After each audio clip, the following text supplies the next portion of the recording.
الحمد لله نحمده ونستعينه ونستغفره ونؤمن به ونتوكل عليه ونعوذ بالله من شرور أنفسنا ومن سيئات أعمالنا من يهده الله فلا مضل له ومن يضلل فلا هادي له ونشهد أن لا إله إلا الله وحده لا شريك له ونشهد أن سيدنا ونبينا وشفيعنا ومولانا محمدا عبده ورسوله أما بعد فأعوذ بالله من الشيطان الرجيم بسم الله الرحمن الرحيم قل لا أسألكم عليه أجرا إلا المودة في القربى صدق اللہ العلی العظیم۔ حضور کی بارگاہ میں درود پاک کا نذرانہ پیش کیجیے۔ اللہم صلی علی سیدنا ومولانا محمد وعلی آل سیدنا ومولانا محمد وبارک وسلم وصلوا علیہ صلاۃ و سلام علیک یا سیدی یا رسول اللہ، صلاۃ و سلام علیک یا سیدی یا حبیب اللہ۔ حضرات محترم، آج ہم 10ویں شب محرم الحرام کو حضرت امام علی مقام اور شہدائے کربلا کی یاد میں جمع ہے۔ یہ اس بات کا ثبوت ہے کہ ہم اہل بیت سے محبت رکھتے ہیں۔ میرے بزرگوں اور دوستوں، یہ تاریخ اسلام کا بڑا عجیب اور تکلیف دہ واقعہ ہے، جس کو سن کر آج بھی ہماری آنکھوں سے آنسو جاری ہو جاتے ہیں۔ سرکار دو عالم صلی اللہ علیہ وسلم کے اہل بیت نے جس طرح استقامت کا مظاہرہ کیا، اور حضرت امام علی مقام نے نہ صرف اپنی بلکہ اپنے اہل و عیال کی قربانی پیش کری، اس کی مثال ہمیں تاریخ اسلام میں نہیں ملتی۔ حضرت ابراہیم علیہ السلام سے اللہ تعالیٰ نے بیٹے کی قربانی مانگی، اور رب العالمین کی رضا کے لیے انہوں نے اپنے بیٹے کو لٹا دیا اور چھری ان کے گردن پر رکھ دی۔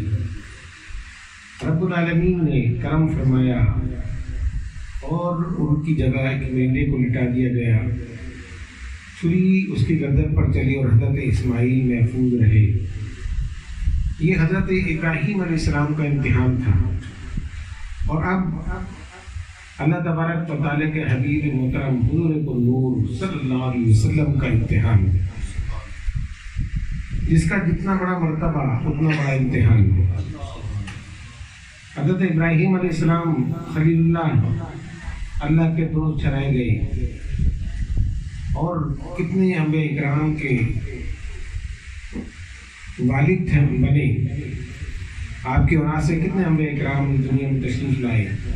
یہ مقام اور مرتبہ آپ کو عطا کیا گیا، تو آپ سے جان کی قربانی دی، مال کی قربانی دی، اہل و عیال کی قربانی دی، آپ تمام امتحانوں میں پورے اترے، اور پھر آپ کو یہ مقام اور مرتبہ عطا فرمایا گیا۔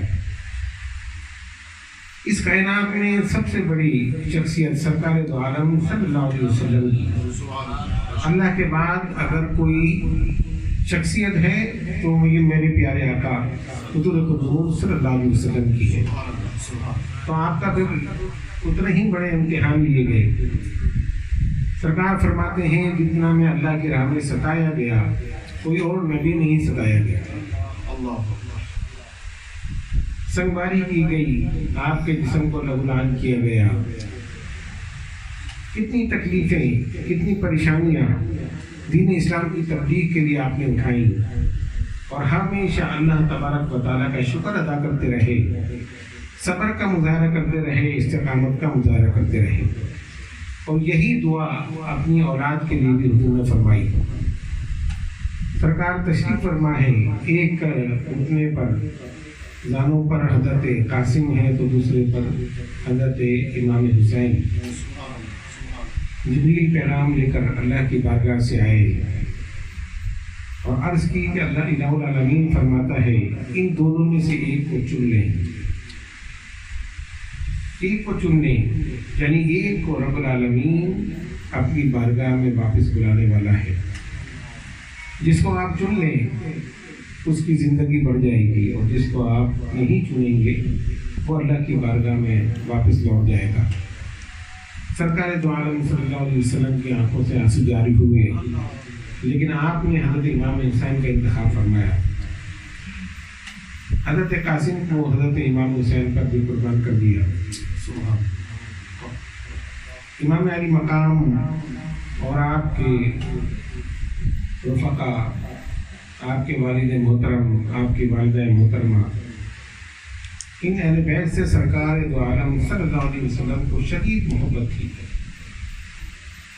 یہ کسی نبی کے آل کو یہ فضیلت حاصل نہیں ہوئی جو حضور کے اہل بیت کو حاصل ہوئی، جن کے لیے آیت تطہیر اتاری گئی، جن کے لیے قرآن مجید فرقان حمید میں آئے مبارکہ نازل ہوئی، اور جن کے لیے بے شمار احادیث کے کتب میں موجود ہیں۔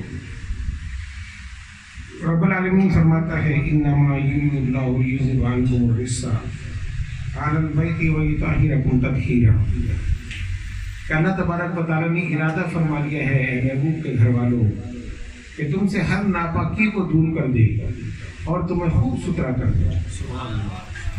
جس کی پاکی کا ارادہ رب العالمین کر لے اس کی پاکی میں کسی کو کوئی شک نہیں ہو سکتا۔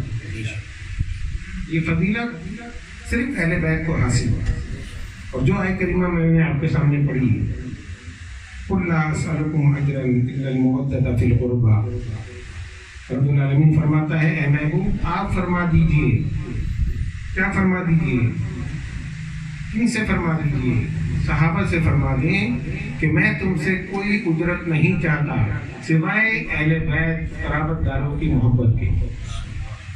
میں نے جو تمہیں تک دین اسلام پہنچایا ہے، میں نے جو اللہ کی پہچان تمہیں عطا کی ہے، میں اس کے لیے تم سے کوئی اجرت نہیں مانگتا، بلکہ اگر تم مجھے خوش کرنا چاہتے ہو تو میرے اہل بیت سے محبت کرو۔ صرف اتنا چاہتا ہوں کہ میرے اہل بیت سے محبت کرو۔ اور پھر فرمایا کہ اللہ سے محبت کرو وہ تمہیں رزق دیتا ہے، مجھ سے محبت کرو کیوں کہ میں اللہ کا حبیب ہوں، میرے اہل بیت سے محبت کرو کیونکہ وہ میری اولاد ہے، میرے اہل بیت ہے۔ یہ حدیث مبارکہ اور یہ آیت کریمہ ہمیں بتا رہی ہے کہ اہل بیت کی فضیلت کیا ہے۔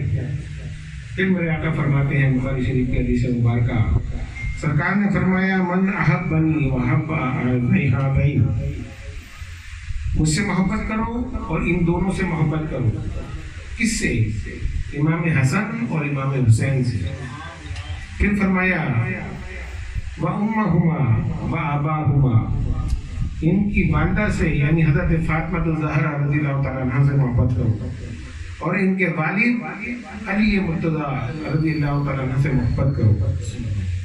پھر فرمایا کان مئی فی درجۃ یوم القیامہ، جو ان سے محبت کرے گا کل قیامت کے روز میرے درجے پر ہوگا۔ اللہ اکبر، کتنا بڑا انعام ہمیں عطا کیا جا رہا ہے، کس لیے کہ میرے قرابت داروں سے میرے اہل بیت سے محبت کرو تو تمہیں وہ مقام اور مرتبہ ملے گا، تم میرے درجے میں قیامت میں ہوگے، میرے ساتھ ہوگے۔ یہ سرکار اپنے اہل بیت سے محبت کا انعام امت محمدیہ کو عطا فرما رہی ہے۔ اب ہم پر واجب ہے کہ ہم اہل بیت سے محبت کریں۔ ان نفوس قدسیہ کی شان میں اور بھی بے شمار احادیث موجود ہیں۔ امام حسن اور امام حسین سے حضور نے جیسی محبت کری، صحابہ اکرام جانتے تھے کہ حضور ان سے کتنی محبت کرتے ہیں۔ حضرت ابو ہریرہ رضی اللہ تعالیٰ عنہ حضرت امام حسین کو آتے ہوئے دیکھتے ہیں، آپ ننگے پاؤں ہیں، پاؤں میں مٹی لگی ہوئی ہے، گود میں اٹھا لیا، اپنے کپڑوں سے ان کے پاؤں کو صاف کرتے ہیں، اور پھر حضرت امام حسن عرض کرتے ہیں کہ جان آپ کے کپڑے خراب ہو جائیں گے۔ حضرت ابو ہریرہ فرماتے ہیں صاحبزادے جو احادیث تمہاری فضیلت میں سن چکا ہوں، اگر لوگ سن لیں تو یہ خاک اپنے آنکھوں سے لگائیں۔ جتنی احادیث فضیلت میں نے سنی ہے میں جانتا ہوں تمہاری فضیلت کیا ہے، تمہارا مرتبہ کیا ہے۔ یہ صحابہ کی اہل بیت سے محبت، وہ جانتے تھے ہم ان سے محبت کریں گے تو حضرت اللہ کا رسول ہم سے محبت کرے گا۔ وہ ان سے محبت کرتے ہیں، اس لیے ہم پر لازم ہے کہ ہم ان سے محبت کریں۔ اہل بیت سے محبت ہم سب پر واجب ہے۔ ہم مدینہ سے کیوں محبت کرتے ہیں؟ اس لیے کہ ہمارے نبی کا شہر ہے۔ ہم مسجد نبی سے محبت کیوں کرتے ہیں؟ اس لیے کہ وہ مسجد ہمارے نبی کی ہے۔ ہم احد پہاڑ سے محبت کیوں کرتے ہیں؟ اس لیے کہ سرکار نے فرمایا احد پہاڑ مجھ سے محبت کرتا ہے۔ تو پھر جو اولاد رسول ہو، جن کی رگوں میں حضور کا خون دوڑ رہا ہو، ان کی محبت ہم پر کتنی واجب ہے۔ پھر ہم ان سے محبت کیوں نہ کریں؟ رب العالمین کا شکر ہے کہ ہم اہل سنت ان کی فضیلت کے مطابق ان کے مقام اور مرتبے کو مانتے بھی ہیں اور ان کی محبت کو اپنے دل میں رکھتے ہیں۔ حضرت عمر فاروق رضی اللہ تعالیٰ عنہ کے زمانے میں مدائن فتح ہوا، مال غنیمت آیا، مسجد نبی کے فرش پر ڈھیر کر دیا گیا۔ حضرت امام حسن تشریف لاتے ہیں، عرض کی گئے امیر المومنین ہمارا جو حصہ اللہ نے مقرر کیا ہے ہمیں دے دیجیے۔ حضرت عمر فاروق رضی اللہ تعالیٰ نے 1000 دینار حضرت امام حسن کو عطا فرمائی۔ آپ واپس تشریف لے گئے، امام حسن تشریف لاتے ہیں، وہ بھی یہی کہتے ہیں امیر المومنین ہمارا حصہ جو اللہ نے مقرر کیا ہے ہمیں دے دیجیے۔ ان کو بھی 1000 دینار دے دیے۔ پھر حضرت عمر کے صاحبزادے آتے ہیں، عمر بن عبداللہ بن عمر، امیر المومنین میرا حصہ مجھے دے دیجیے۔ آپ نے 500 دینار ان کو دے دیے۔ صاحبزادے عرض کرتے ہیں امیر المومنین میں تو عمر میں ان دونوں سے بڑا ہوں، میں نے تو حضور کے سامنے غزوات میں شرکت بھی کی ہے، میں نے تو جہاد بھی کیا ہے۔ ان کو آپ 1000 دینار دیتے ہیں، مجھے صرف 500 دینار دیے ہیں۔ حضرت عمر فرماتے ہیں ویسی فضیلت لے آؤ تو ویسے پیسے بھی لے جاؤ، ویسی فضیلت تو لاؤ۔ ان کے نانا محبوب خدا ہیں، ان کے والد شیر خدا ہیں، ان کی والدہ فاطمہ الزہرا ہیں جو جنتی عورتوں کی سردار ہیں۔ تم ویسی فضیلت لے جاؤ، میں تمہیں اتنی رقم دے دوں گا۔ یہ صحابہ کرام کی اہل بیت سے محبت ہے۔ وہ جانتے تھے، وہ ان حدیث سے واقف تھے، قرآن کی ان آیات پر ایمان رکھتے تھے کہ اللہ اور اس کے نزدیک، اللہ اور اس کے رسول کے نزدیک اگر کوئی پسندیدہ شخصیات ہے تو وہ یہ اہل بیت ہے۔ حضرت عمر اپنے کاشان میں اپنے گھر میں مصروف ہیں۔ حضرت عبداللہ بن عمر آتے ہیں، آپ کو دروازے پر روک دیا گیا کہ اندر نہیں جا سکتے، امیر المومنین کام میں مصروف ہیں۔ دروازے پر کھڑے ہو گئے، حضرت امام حسن تشریف لاتے ہیں، ان کو دیکھ کر وہ بھی رک گئے، کہا آپ کیسے کھڑے ہیں؟ امیر المومنین مصروف ہیں اس لیے مجھے روک دیا، میں یہاں کھڑا ہوں۔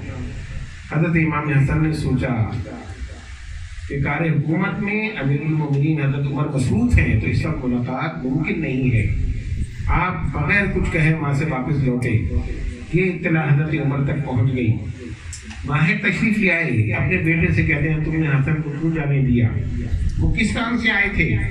کہا میں نے تو نہیں جانے دیا، انہوں نے مجھے کھڑا دیکھا، مجھ سے پوچھا، میں نے کہا میری مومن کام میں مصروف ہیں، وہ واپس چلے گئے۔ حضرت عمر بغیر ڈیوٹی کے حضرت حسن کی طرف جاتے ہیں، ان کو واپس لاتے ہیں، گھر میں بٹھاتے ہیں، اے امام حسن، اے حسن آپ کیوں چلے گئے؟ کوئی کام تھا تو میں حاضر ہوں۔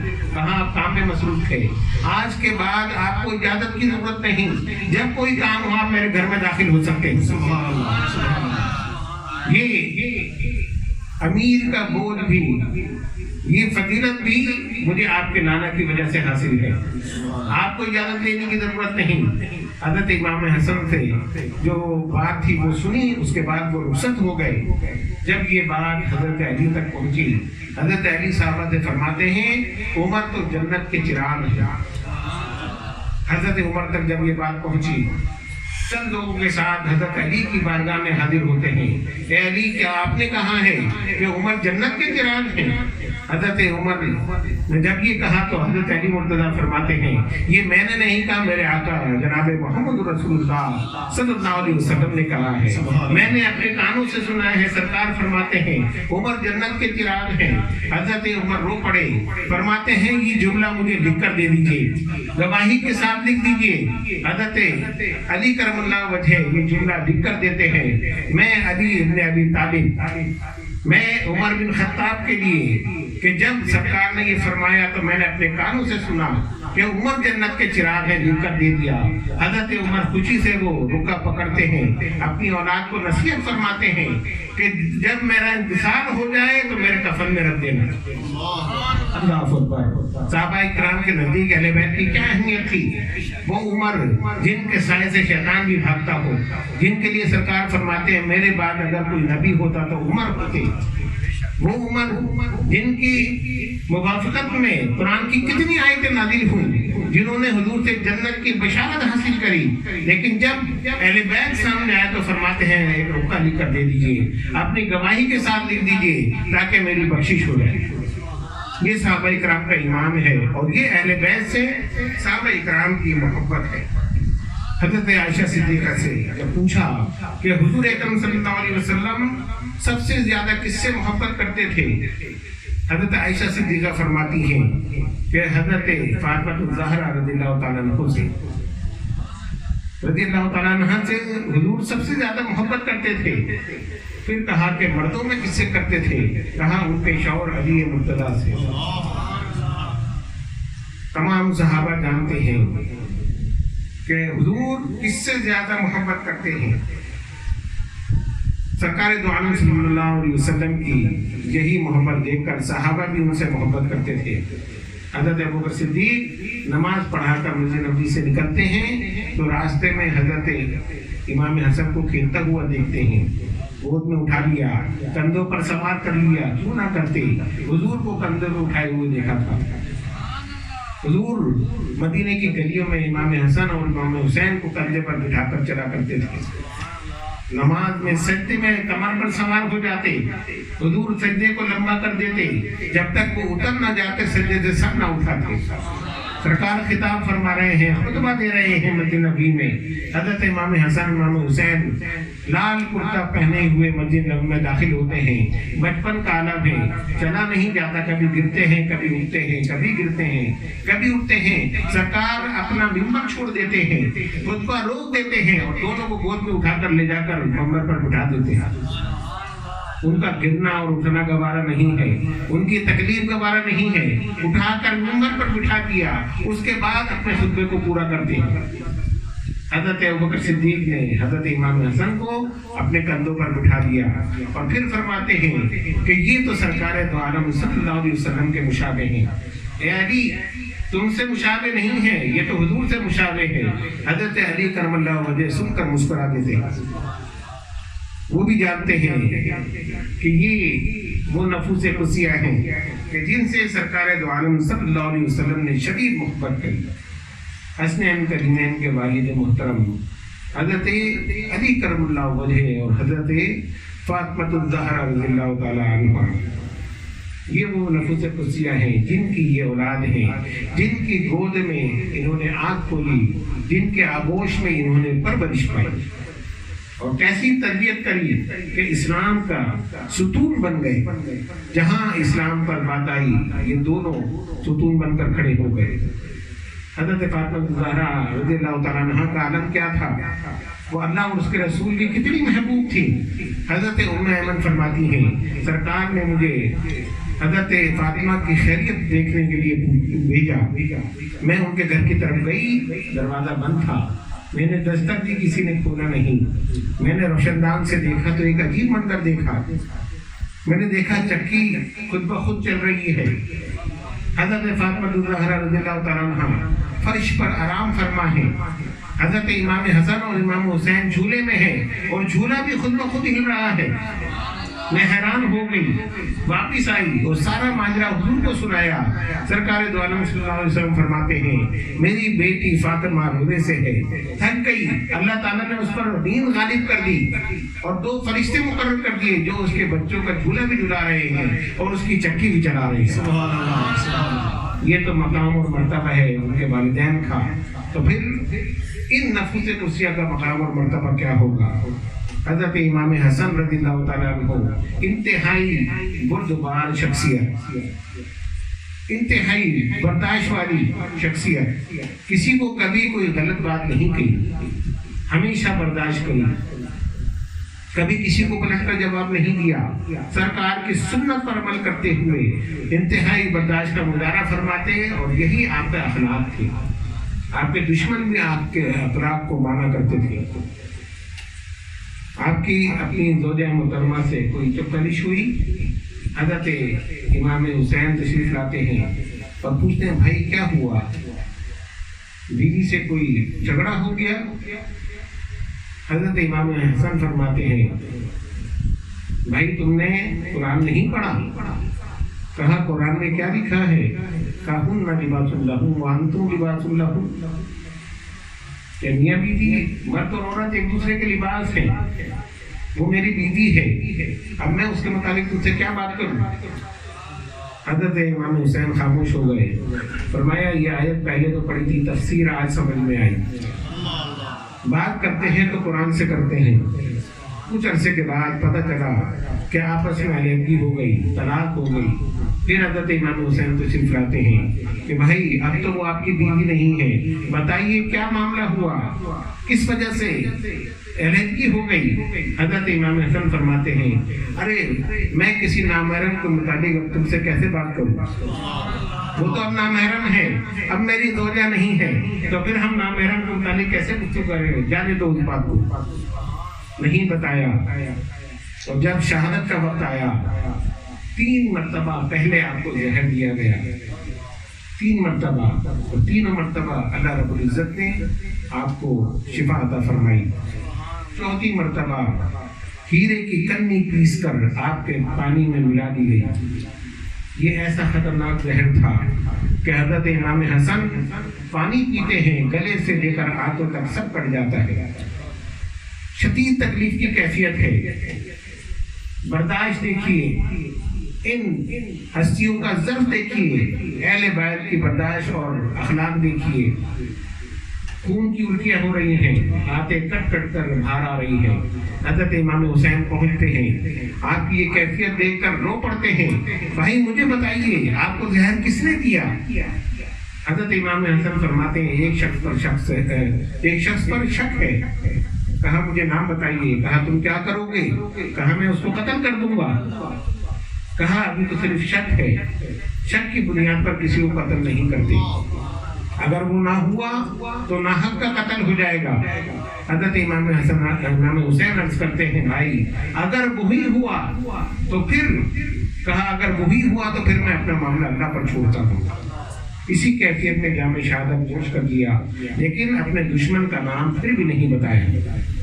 یہ اہل بیت اطہار ہیں جن کی برداشت کی کیفیت دیکھیے، یہ سرکار دو عالم صلی اللہ علیہ وسلم کی سنت پر مکمل عمل ہے۔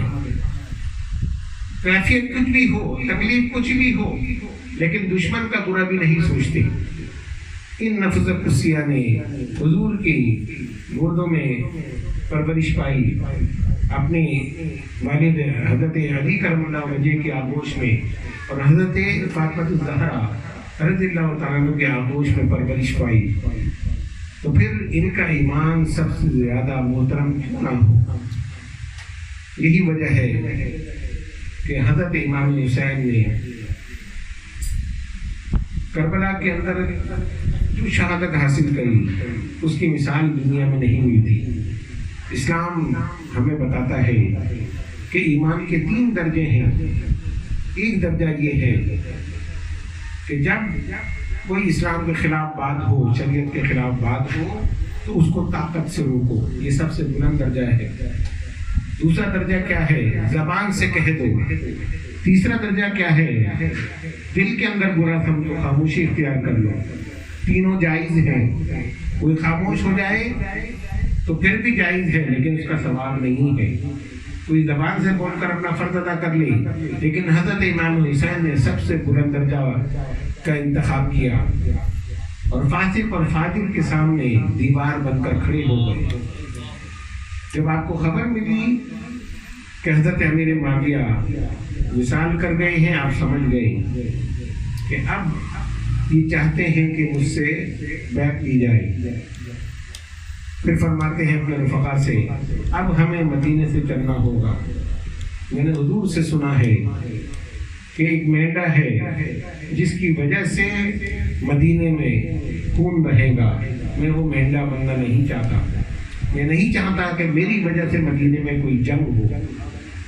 صحابہ نے مشورہ دیا کہ آپ کعبے چلے جائیے, مکے چلے جائیے, امن کی جگہ ہے, وہاں پر کوئی آپ کو تنگ نہیں کرے گا.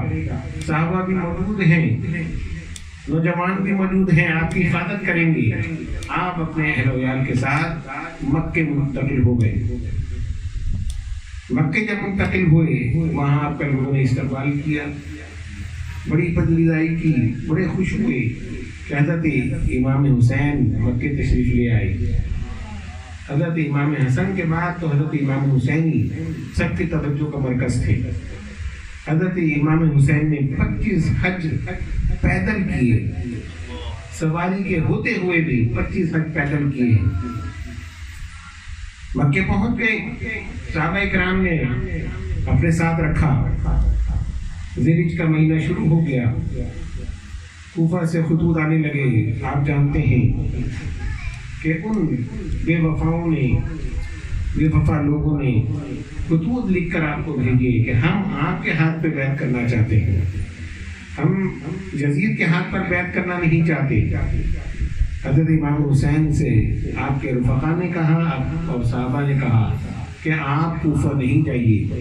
انہوں نے حضرت علی کے ساتھ وفا نہیں کی, حضرت امام حسن کو بھی زہر دے دیا, یہ آپ کے ساتھ بھی بے وفائی کریں گے. حضرت امام حسین نے فرمایا پہلے ہم اپنا ایک سفیر بھیجتے ہیں جو جا کر دیکھے کہ ماں کے حالات کیا ہیں, کیا یہ خط جھوٹے ہیں یا سچے ہیں یہ لوگ. حضرت مسلم بن عقیل کو حضرت امام حسین نے روانہ کر دیا. حضرت مسلم بن عقیل جب کوفہ پہنچتے ہیں تو کوفے والے صبح سے لے کے شام تک ایک رش لگا ہوا ہے, ہر آدمی آ کر حضرت مسلم بن عقیل کے ہاتھ پر بیعت کر رہا ہے. 25,000 افراد نے بیعت کری. حضرت مسلم بن عقیل خوش ہو گئے کہ حالات تو بہت بہتر ہیں.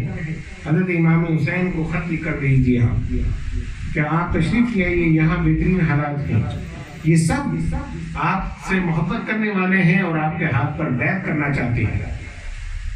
جب یہ خط حضرت امام حسین کو ملا پھر کوفیوں نے کچھ خط ایسے لکھے جس میں یہ جملہ بھی لکھ کر بھیجا کہ امام حسین آپ آئیے, ہم آپ کے ہاتھ پر بیعت کرنا چاہتے ہیں, اور اگر آپ نہیں آئے تو قیامت کے دن ہم یہ حضور اللہ کے سامنے پیش کر دیں گے کہ ہم تو بلاتے رہے, امام حسین آئے نہیں, مجبوراً ہم نے یزید کے ہاتھ پر بیعت کر لی. اب حضرت امام حسین کے لیے رکنا مشکل تھا. اپنے رفقا سے فرمایا کہ اب ہمیں جانا ہوگا, ہمیں اللہ کو بھی جواب دینا ہے. جب یہ لوگ فاسق اور فاجر کے ہاتھ پر بیعت نہیں کرنا چاہتے تو پھر ہمیں جا کر ان کی بیعت دینی ہوگی. حضرت امام حسین کوفہ روانہ ہو گئے. آج لوگ کہتے ہیں یہ تو اقتدار کی جنگ تھی. حضرت امام حسین اقتدار چاہتے تھے, اہل بیت نے کبھی بھی اقتدار نہیں چاہا. حضرت علی کی شہادت کے بعد حضرت امام حسن مسند خلافت پر بیٹھ گئے. اقتدار آپ کے پاس تھا, اس کے باوجود مسلمانوں کو دو گروہوں کو ملانے کے لیے اپنے اقتدار کو بلاک مارا. حضرت امیر معاویہ کے حق میں بیٹھ گئے, چند شرائط پر ان سے سنا کر لی. آپ جانتے تھے وہ صحابی رسول ہیں, آپ جانتے تھے وہ کاتب وحی ہیں, وہ اپنی فضیلت رکھتے ہیں, وہ اسلام کے لیے مخلص ہیں. میرے والد سے جو ان کے اختلافات تھے جو کچھ بھی تھے, آج میں تمام اختلاف ختم کرتا ہوں اور مسلمانوں کے دو گروہوں کو آپس میں ملا دیتا ہوں. یہ حضرت امام حسن نے سرکار دو عالم صلی اللہ علیہ وسلم کی وہ پیشن گوئی پوری فرمائی کہ جب سرکار نے حضرت امام حسن کو اپنی گود میں بٹھایا تو فرمایا یہ بیٹا میرا سید ہے، سردار ہے، یہ مسلمانوں کے دو گروہوں میں اس وقت صلح کرائے گا جب آپس میں تلواریں کھینچی جا چکی ہوں گی۔ حضرت امام حسن نے مسلم مملکت کو پھر ایک کر دیا۔ اگر اہل بیت حکومت کے بھوکے ہوتے، اقتدار کے بھوکے ہوتے تو حضرت امام حسن کبھی بھی خلافت نہیں چھوڑتے بلکہ مقابلے کے لیے تیار ہو جاتے، اور حضرت امام حسین اگر اقتدار کی جنگ کے لیے چلتے تو پھر ایک پوری فوج لے کر جاتے۔ مکے والے تو آپ کے ساتھ تھے، وہ تو آپ کو روکتے رہے، صحابہ جو سب موجود تھے آپ کے خوشامد کرتے رہے۔ آپ نے فرمایا اب میرا رکنا مشکل ہے، آپ چاہتے تو سارے مکے والے تلواریں لے کر آپ کے ساتھ ہو جاتے۔ صرف 72 نفوس قدسیہ جس میں آپ کے بھتیجے بھی ہیں، آپ کے بھانجے بھی ہیں، آپ کی بہن بھی ہیں، آپ کے ازواج بھی ہیں، آپ کے صاحبزادے بھی ہیں، 6 مہینے کے علی اصغر بھی ہیں۔ کوئی جنگ میں اپنے 6 مہینے کے بچے کو لے کر نہیں جاتا۔ وہ لوگ جو دل میں اہل بیت کی بغض رکھتے ہیں آج یہ فتنہ پھیلاتے ہیں کہ یہ تو اقتدار کی جنگ تھی۔ یزید بھی اقتدار چاہتا تھا، حسین بھی اقتدار چاہتے تھے۔ حضرت امام حسین نے ایک لکیر کھینچ دی حق اور باطل کے درمیان، بتا دیا کہ حق کیا ہے اور باطل کیا ہے۔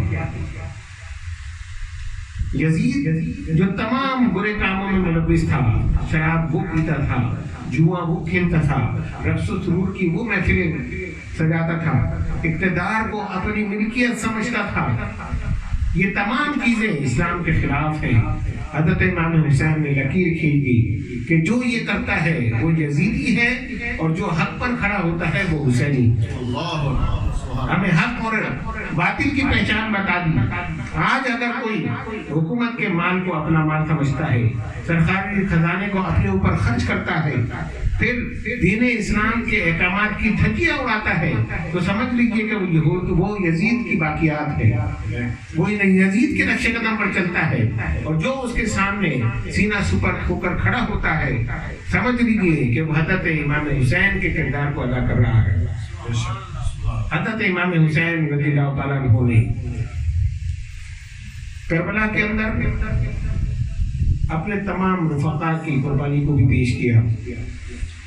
میں عرض کر رہا تھا کہ حضرت امام حسین کوفے کی طرف روانہ ہوئے، راستے میں ہی آپ کو اطلاع مل گئی کہ حضرت مسلم بن عقیل کو شہید کر دیا گیا۔ یہ کایا پلٹ کیسے ہو گئی؟ 25,000 افراد حضرت مسلم بن عقیل کے ہاتھ پر بیعت کرتے ہیں، اور آج حالم یہ ہے کہ ان کے ساتھ کوئی نہیں ہے۔ عبید اللہ بن زیاد جس کو کوفے کا گورنر مقرر کیا اور اس کو بھیجا تم جاؤ اور اس چیز کو سنبھالو، اس بغاوت کو ختم کرو۔ عبید اللہ بن زیاد انتہائی جابر، انتہائی ظالم آدمی تھا۔ جب وہ کوفہ پہنچا تو اس نے دیکھا کہ اتنے لوگوں نے حضرت مسلم بن عقیل کے ہاتھ پر بیعت کر لی۔ اس نے ان قبائل کے سرداروں کو جمع کیا اور ان کو دھمکیاں دی، کہا دمشق سے ایک فوج آ رہی ہے جو تمہارا قلعہ کما کر دے گی، تمہارے عورتوں کو غلام بنا دیا جائے گا، تمہارے جوانوں کو قتل کر دیا جائے گا، تمہاری جائیدادوں کو چھین لیا جائے گا، ایک عظیم فوج آ رہی ہے، اگر تم نے مسلم بن عقیل کا ساتھ دیا تو تمہارا حشر بہت برا ہوگا۔ جہاں ایمان کمزور ہو وہاں دنیا کے نقصان اوپر آ جاتا ہے، دنیا کے نقصان کو ترجیح دی جاتی ہے۔ کوفی جن کا ایمان کمزور تھا دھمکی میں آ گئے اور حضرت مسلم بن عقیل کا ساتھ چھوڑ دیا۔ آپ نماز کے لیے کھڑے ہوتے ہیں، پیچھے ایک جمع غفیر ہے، اور سلام پھیرتے ہیں تو پیچھے کوئی بھی نہیں ہے، چند لوگ رہ جاتے ہیں۔ آپ کوفے کی گلیوں میں نکل پڑتے ہیں، جب پیچھے مڑ کے دیکھتے ہیں تو چند جو لوگ آپ کے ساتھ تھے وہ بھی پیچھے سے غائب ہو گئے، آپ اکیلے رہ گئے۔ ایک گھر میں پناہ لی، لیکن جب یزیدیوں کو اطلاع ملی تو عبید اللہ بن زیاد نے اپنے فوجیوں کو بھیجا اور حضرت مسلم بن عقیل کو گرفتار کر لیا۔ جب عبید اللہ بن زیاد کے سامنے آپ کو پیش کیا گیا اور آپ سے کہا کہ آپ یزید کی بیعت کر لیں۔ آپ نے فرمایا ایسا نہیں ہو سکتا، میں تو امام حسین کا سفیر بن کر آیا تھا، میں تو ان کی بیعت لینے آیا تھا، میں کیسے یزید کے ہاتھ پہ بیعت کر لوں؟ کہا پھر اس کا انجام آپ کا قتل ہے، ہم آپ کو قتل کر دیں گے۔ آپ نے فرمایا میں اس کے لیے راضی ہوں، میں خون بہانے کو تیار ہوں، لیکن میں یزید کے ہاتھ پر بیعت نہیں کروں گا۔ حضرت مسلم بن عقیل کے لیے حکم دیا، جاؤ اس کو دارالعمارت کی چھت پر لے جاؤ اور اس کو وہاں سے زمین پر پٹک دو۔ آپ کو چھت پر لے جایا گیا، سامنے کوفی کھڑے ہیں، یہ وہی لوگ ہیں جو خط لکھ کر حضرت امام حسین کو بلا رہے تھے، یہ وہی لوگ تھے کہ جنہوں نے حضرت مسلم بن عقیل کے ہاتھ پر بیعت کی تھی، آج تماشا دیکھنے کے لیے کھڑے ہیں۔ حضرت مسلم بن عقیل فرماتے ہیں تم لوگوں نے میرے ساتھ بے وفائی کی، اس کا جواب تمہیں اللہ کو دینا ہوگا، لیکن میری 3 وصیتیں ہیں، اس پر ضرور عمل کر لینا۔ پہلی وصیت یہ ہے کہ مجھ پر کچھ قرضہ ہے، میرے زرع اور تلوار بیچ کر وہ ادا کر دینا، اور دوسری کہ امام حسین کو یہ خبر بھیج دو کہ کوفیوں نے بے وفائی کر دی اور مسلم بن عقیل شہید ہو گئے، اور تیسرا یہ کہ جب مجھے شہید کر دیا جائے تو مجھے کفن دے کر دفنا دینا۔ ابن زیاد نے کہا اگر کسی نے ان کی ایک بھی نصیحت کو پورا کیا تو اس کا انجام بھی یہی ہوگا۔ وہ ظالم اور جابر شخص آپ کو دارالعمارت کی چھت سے زمین پر پھینک دیا گیا اور آپ نے جامع شہادت نوش فرما لی۔ حضرت امام حسین کو راستے میں خبر مل گئی، آپ نے فرمایا اب تو ہم کافی دور آ گئے، مکے تو واپس نہیں جاتے، پھر کہیں اور نکل جاتے ہیں۔ آپ کی اطلاع لوگوں یزیدیوں کو مل گئی تھی کہ آپ کعبے اپنے مکے سے روانہ ہو چکے ہیں۔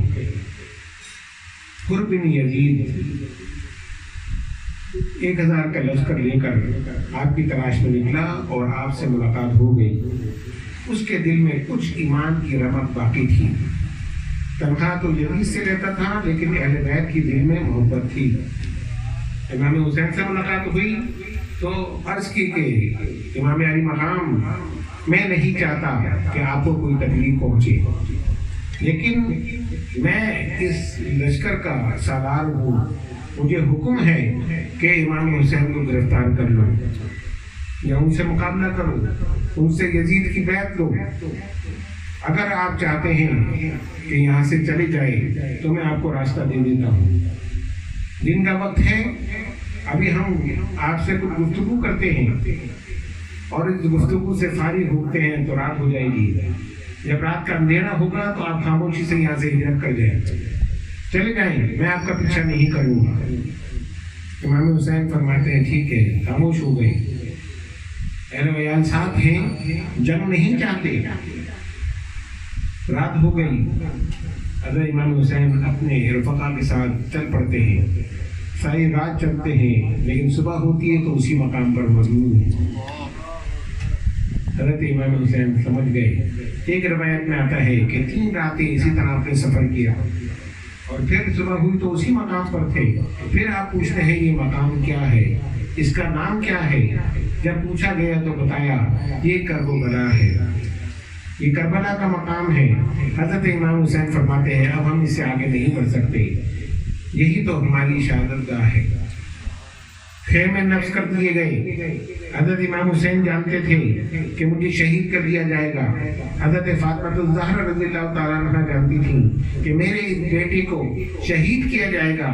حضرت علی کرم اللہ وجہ جانتے تھے کہ یہ میرے بیٹا شہید کیا جائے گا، لیکن سب نے استقامت کی دعا فرمائی۔ سرکار دو عالم صلی اللہ علیہ وسلم بھی جانتے تھے، لیکن جب دعا فرماتے ہیں تو فرماتے ہیں رب العالمین حسین کو صبر عطا فرما اور اس کا اجر عطا فرما۔ کبھی یہ نہیں دعا کی کہ اس واقعے کو عمل میں بدل دے، نہیں، قربانی دینے کے لیے تیار ہے۔ حضرت امام حسین نے خیمے نفس کر دیے، یزیدی فوجیں آنا شروع ہو گئیں۔ ایک روایت میں آتا ہے کہ 22,000 کی تعداد میں یزیدی فوج جمع ہو گئی، اور ادھر کتنے ہیں؟ 72 نفوس قدسیہ۔